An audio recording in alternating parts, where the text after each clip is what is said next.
Every so often you have technologies that come along that rewrite the rules of the game. Yet we don't talk about it because it's costless to us.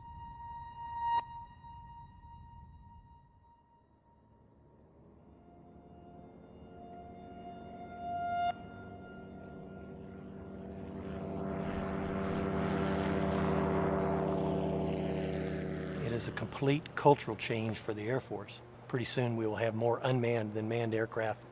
It's almost surreal. Come down to the ground. Thank you.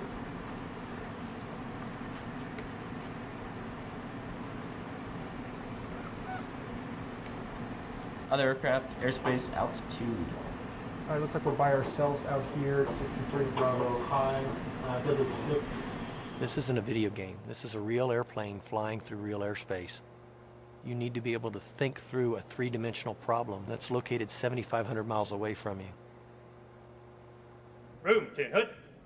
The biggest risk that we accept is that detachment from it. Real live weapons, doing a real mission. I try to ensure that people understand there are people who are counting on us to do the mission. You're no longer sitting at Creech Air Force Base. There's severe both military and political consequences if we fail. Get in that mindset. When you step into the GCS, you are in the fight. In the morning when I come to work, I pray that God gives me strength, that He gives me wisdom. You're saving people's lives by employing weapons. That's the business that we're in. There's always a possibility of making mistakes, right? Right. Do you ever worry about that? Do you think about that? How does... Yeah. I mean, everybody worries about things. All you can do is you can make sure that you're prepared. So you don't think you've ever hit someone you haven't intended to hit? No. No. This is a very precise weapon where we're putting a laser down and pointing at a target, and the weapon follows the laser. So it's very precise, and it hits what we want it to hit. And Viper from Deadly have a single individual on the roof on the north corner employing weapons at this time. One time we had intel that there's a bad guy riding around on a motorcycle, if you will. And he's just riding around, and he stopped at 2 or 3 different playgrounds, and he's playing soccer with all of these kids, and he's living his life, and he's doing his normal everyday life. And then, sure enough, at the end of that ride, though, we found him at a meeting of bad people. And it ended up resulting in a strike, so you end up seeing what happens. Deadly copies that. We got eyes on him. 05 rifle, time of flight 15 seconds.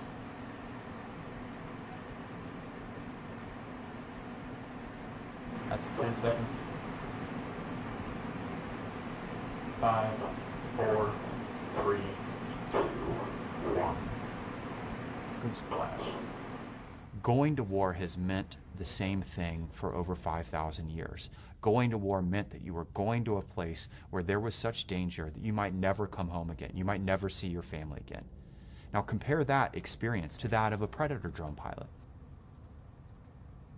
You're sitting behind a computer screen, you're shooting missiles at enemy targets, you're killing enemy combatants, and then at the end of the day, you get back in your car, and 20 minutes later, you're at the dinner table talking to your kids about their homework.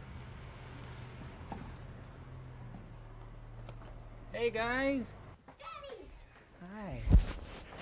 I mean, they know I fly UAVs, but I don't necessarily go home and tell them that, what mission I flew or something like that. How was your day, buddy? Good. Yeah, that's a challenge in the job, that you've got to do that day in and day out. Went to recess. We're finding that some of these units, these drone pilots, actually have combat stress and PTSD even, just like the units physically deployed into Iraq and Afghanistan. And it makes perfect sense when you pull back and think about it, because this disconnect of being at war and at home is very tough for the human mind to wrap itself around.